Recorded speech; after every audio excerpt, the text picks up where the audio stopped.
Hi. So I'm wearing this shirt for a reason, and yes, I did meet the Beatles. I was a Beatle fanatic, and that's another story altogether. I went to Abbey Road, since he brought it up, I went to Abbey Road in 1968. I took a student ship, and I waited outside Abbey Road where the Beatles were going in and out every day to record, and on my Facebook page, there is a picture of John singing to me, which sounds very exciting, but what people don't know is what he was singing to me. And I may as well tell you, what he was singing to me is kind of an insult, because I was whining. I said, "You're going to be on TV tonight, and I'm staying in the youth hostel, and there's no way for me to watch it." And he sang, "Every time I hear a newborn baby cry," like I was a whining little brat. So that part nobody knows. They just see the picture of John singing to me. Now you know the inside story. But that was a big highlight of my life, and it's a big deal. And I do storytelling, and I tell the story that led up to it, which someday, if I ever get invited again, I'll tell that story. You can see it on YouTube. Okay, so now that I got that out of the way, hi, my fan club. You're a school teacher, right? I remembered. See, you're my fan. So I wanted to tell you why I'm wearing the Beatle t-shirt, because I went to a rock concert that had one of the Beatles in it, Paul, and it's called Coachella. Anybody hear of Coachella? Yes. It's in California. You heard of it, right? And they had rock stars there, and it was this past year. But I was also at Woodstock. So 50 years ago, I was at Woodstock, so I started to compare the two. And that's why I'm wearing a Beatle t-shirt today, so I'm going to tell you the difference.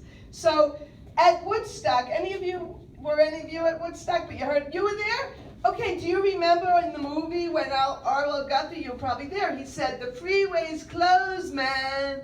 And everybody left their cars right on the freeway and they walked to the concert.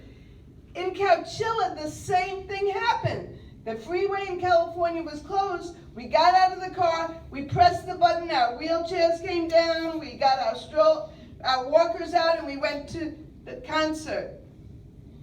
Wow, that killed on Broadway. So anyway, that's one difference. But then there was a tent. Do you remember the tent, sir? The tent was in case you were having a bad acid trip or a drug flashback. Well, it was the first time you were taking it, but a bad acid trip, they had a tent. You know what the tent was for at Coachella? Depends. I mean, it's 50 years later, ladies and gentlemen. Yeah, you getting the idea.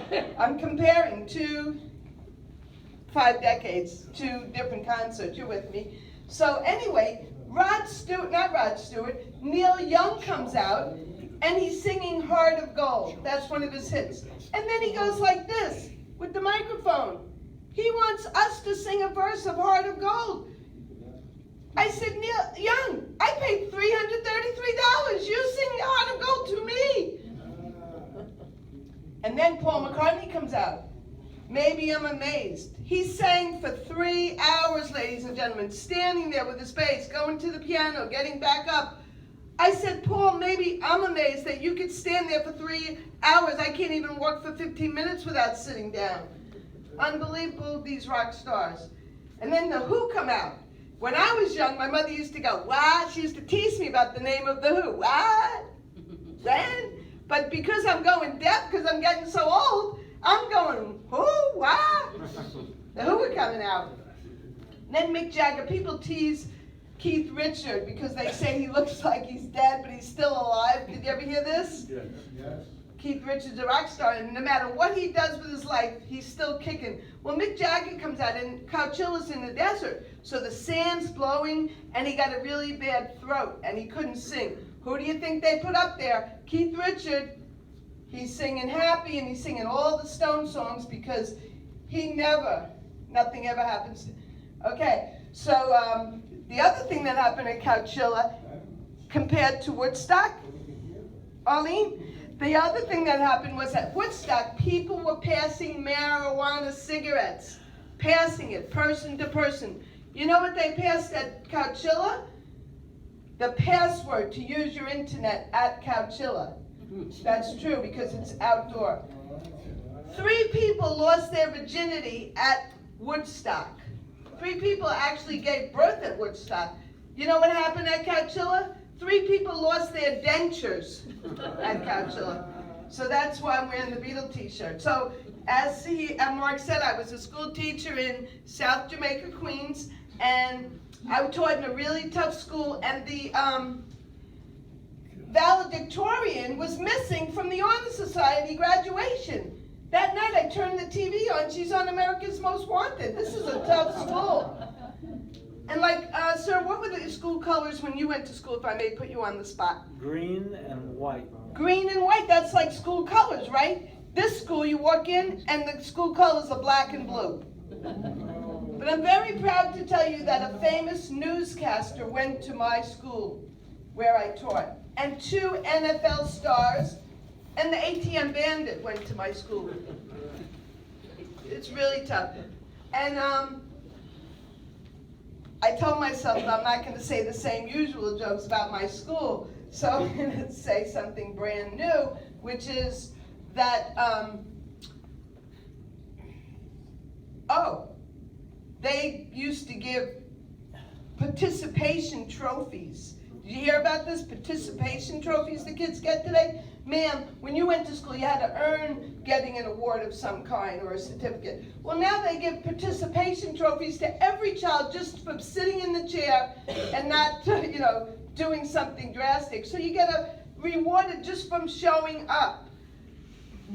That reminds me of a husband I had on a honeymoon once. In fact, 2 husbands. They participated in that. They showed up at the honeymoon, but very little was accomplished. So, participation trophies. That leads me to the fact that I am now divorced and I'm using the internet dating, And Plenty of Fish ask you for, give them a little nickname for yourself. So I figured I'm a comedian, I'm a little nerdy, so I wrote Comic Nerd. Little did I know that a guy with a Batman outfit was going to show up at my door. The joke is really Superman. Clark Kent showed up at my door. That's the real. Yeah, you should practice on your way to East Meadow. You should practice on the Southern State. It was really Clark Kent who showed up at my door. New joke, though, at least. Whoever complained last time that my jokes are all the same, that was new. So, seriously, though, my friend Lean is here. Thanks for coming, and everybody else. So I was saying I do the online dating. I met this guy, but I met him through a blind date. And he lived in Brooklyn. Anybody from Brooklyn here? He lived on Bragg Street, but he had very little to brag about. Let me tell you what I mean. Bragg Street. We're in his apartment building, and we're in the lobby, and he presses the elevator to go up. You're going up one flight, and on your internet description it says, loves long hikes. What's up with that? And why are you showing me your dating site when I met you over in a blind date? The other thing he showed me that his internet site, dating site said was, loves romantic horse and buggy rides. Hello, you live in Sheepshead Bay, you're not Amish. I think he should have lived around the corner at Knapp Street, given he took the elevator up one flight. She's shaking her head. She knows what I mean, Knapp Street. Well, I heard about somebody who lived on Bliss Street. Now that's a guy you want to meet on the internet. You get it, Bliss Street. That's in Queens. So I was married a couple of times. I was married to 2 different fellas. One was Chinese, but the first husband was Jewish. I'm Jewish. So we had, I had a mother-in-law. She was a bit of a nag, but one year, Hanukkah and Thanksgiving were on the exact same night. That was good because then mother-in-law only has to eat over once those holidays. But when I had a Chinese husband, I had 3 New Years. First you had the American New Year, you had the fireworks. Chinese New Year, you have the fish heads and the fireworks.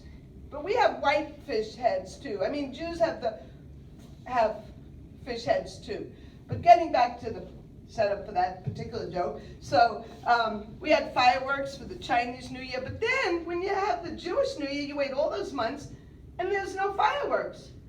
Unless you eat my Aunt Esther's gefilte fish with a lot of horseradish, then you have fireworks. Yeah, I was right. So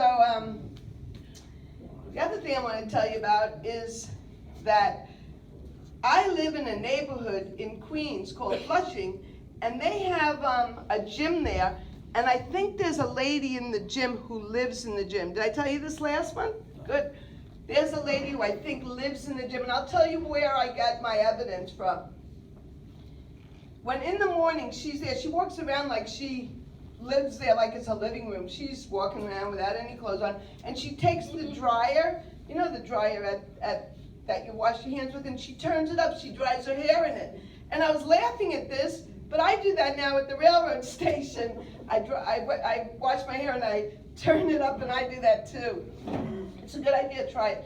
Anyway, she must sleep in a locker. I haven't figured out if she sleeps sideways on a half locker and, you know, shrivels up her body. She's petite. Or if she stands like this and sleeps in the full locker. But I know she lives there because she's there all the time. You know what her social life is?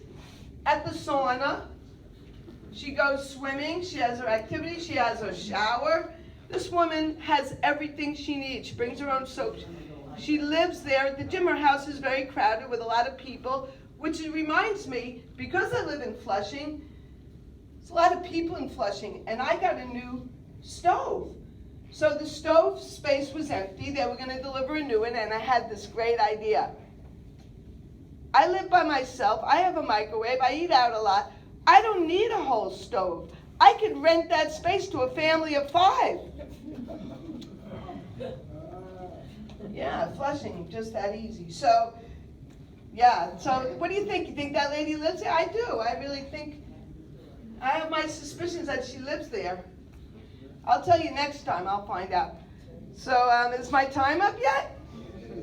Oh, I have 1 minute. Any questions? I was a school teacher. We had a gang in the 2nd grade in my school, and the girls the initiation was to beat up my girls and take their milk containers off their lunch trays. That was the initiation, to steal their milk containers. So I named them the half pints. Groaner, right? And the leader of that gang was called the Dairy Queen. And on Facebook, you know, these kids are grown-ups now, so I see her on Facebook complaining about her husband, Mr. Softy. Hello, too much information. Well, thank you very much. Helene Witt, let's get it for Helene. Oh, okay, good job. Oh, I've been to Liverpool.